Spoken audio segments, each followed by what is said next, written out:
Diolch yn fawr iawn, Llywydd. Mi allwn ni siarad yn fan hyn am yr heriau. Mi allwn ni siarad yn fan hyn am yr heriau da ni'n wynebu efo'r rheilffyrdd fel sydd ganddo ni ar hyn o bryd. A maen nhw'n heriau sylweddol, a dwi'n gobeithio bod yr gweinidog yn ymwybodol ohonyn nhw. Hynny bydd pobl ddim yn amyneddgar ambyth yn aros am y trena newydd. Lle mae'r amserlenni wedi bod yn llithro, mae yna rwystredigaeth ynglyn â diffyg toiledau'r drena, mae yna rwystredigaeth ynglyn â arafwch cyflwyno dwyieithrwydd ar y trena ac yn y blaen. Ac mi wnawn ni barhau i ddal y Llywodraeth i gyfri ar y materion hynny. Ond sôn ydyn ni heddiw yma am gynlluniau strategol hir dymor i gryfhau yn is-adeiledd Rheilffyrdd ni yng Nghymru. A dwi'n croesawu'n fawr yr hyn sydd yn yr adroddiad sy'n o'n blaenau ni heddiw yn amlinellu gweledigaeth i gymryd rhagor o gyfrifoldeb am ddatblygu yr is-adeiledd hwnnw. Dwi'n ei groesawu fo wrth reswm oherwydd bod ni fel plaid yn galw am hyn ers blynyddoedd lawer. Mae'n adlewyrchu'r hyn da ni wedi bod yn ei ddeud, ac wrth gwrs, fel da ni wedi glywed gan y gweinidog, mae'n adlewyrchu bellach y consensws sydd wedi datblygu o fewn yr cynulliad cenedlaethol yma. Ond mi wyddwn ni prynau efo trena neu efo datganoli trethu teithwyr awyrena, dydy consensws yn y lle yma ddim yn ddigon i berswadio Llywodraeth mewn lle arall i weithredu mewn ffordd sydd bydd Cymru. Ac fel nodyn ychwanegol, yr ateb i fi ac i nifer cynyddol o bobl yng Nghymru ydy bod ni'n cymryd cyfrifoldeb drwy fod yn wladwriaeth go iawn sydd yn gosod yn cyfeiriad yn hunan fel gwlad annibynnol. Ond yn sicr am fan hyn, mae gennym ni gynllun ar gyfer yr hyn ddylai Llywodraeth i wneud ar unwaith i ddatganoli cyfrifoldeb am yr Rheilffyrdd yng Nghymru a'r cyllid i fynd efo fo. Da ni'n gwybod bod yna danfuddsoddi dybryd wedi bod yng Nghymru. Yr 1% o yr arian sydd ar gael i wella rhwydwaith Prydain yn cael ei wario yng Nghymru, tra bod 11% o yr rheilffyrdd yma.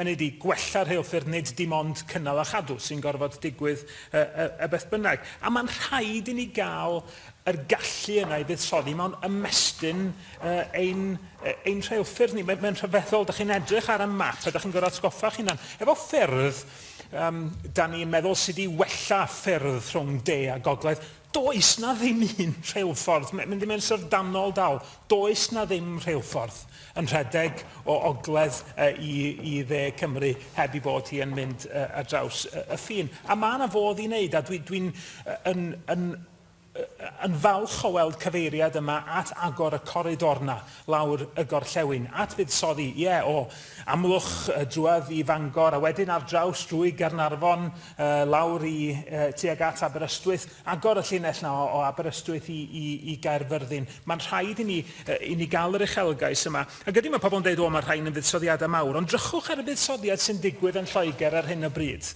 lle mae gennych chi 56 biliwn yn mynd i HS2, 30 biliwn yn mynd i Crossrail 2, 70 biliwn yn mynd i Transport for the North. Ydy pres man ydy'r hyn da ni'n sôn amdano fo, mwyn creu is-adeiledd rheilffordd sy'n wirioneddol yn gallu yn huno ni fel gwlad. Felly dwi'n croesawu y ffaith bod y ddogfen yn cyfeirio at ail agor yr gorllewin yna o Amlwch i Abertawe.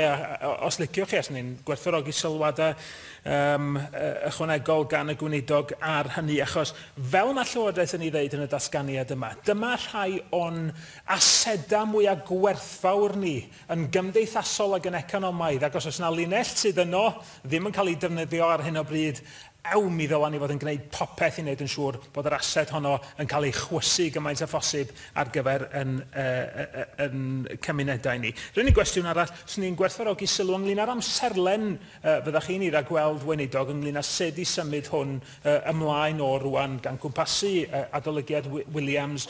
Pryd fyddach chi'n disgwyl ymateb gan Llywodraeth Prydain ac yn y blaen? Diolch yn fawr iawn.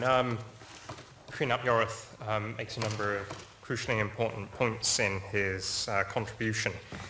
Principally the need to reflect on the huge sums of money that are being invested just across the border, £150 billion in improving rail infrastructure, and just a fraction of that money could open up huge opportunities.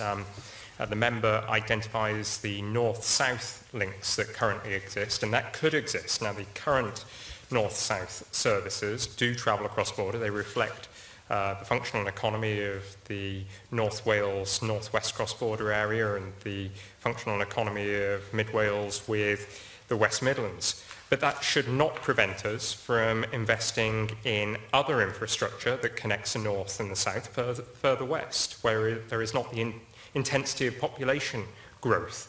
It's my view that we should be powering the regions and empowering the regions to become more prosperous, and that means investing in those areas that feel left behind and that in some cases may well have been left behind as urban centres have seen economic growth fuelled in recent times.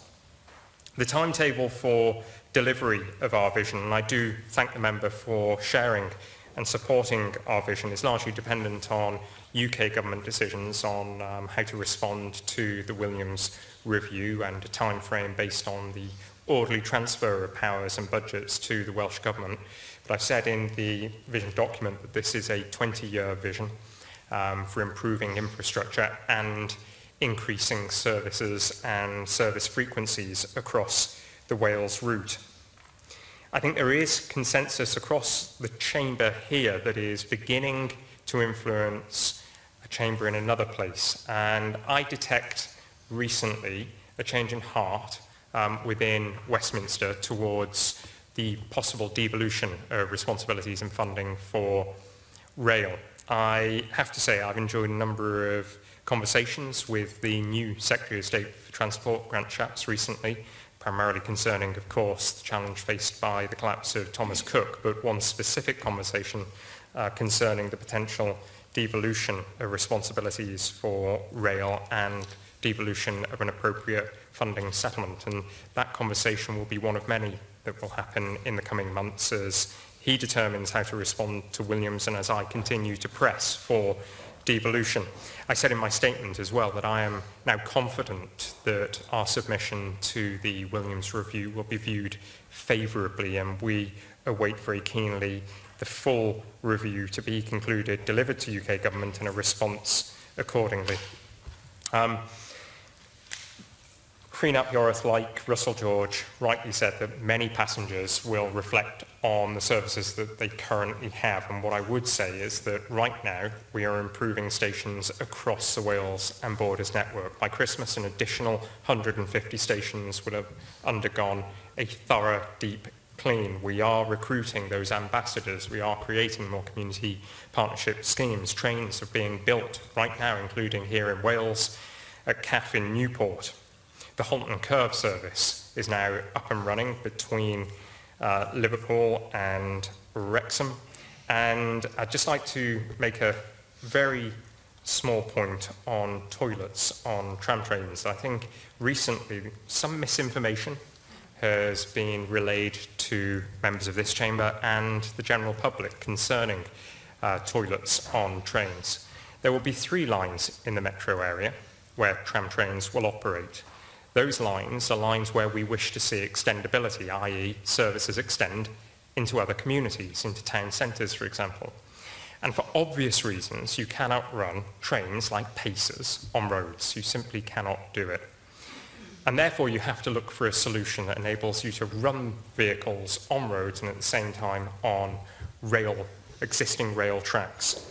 Nowhere on this planet, as the First Minister said earlier, will you find a metro-type system that also offers toilets on board. And the only one that does is in Germany, but it doesn't offer toilets that are compatible with legislation in this country concerning persons of restricted mobility. And so instead, we made the decision to invest very heavily indeed. £15 million is already being spent on stations within the Wales and Borders area, primarily within the metro, to ensure that we have improved access, step-free access at 99% of metro stations, and toilets that are accessible for disabled travellers and those with restricted mobility.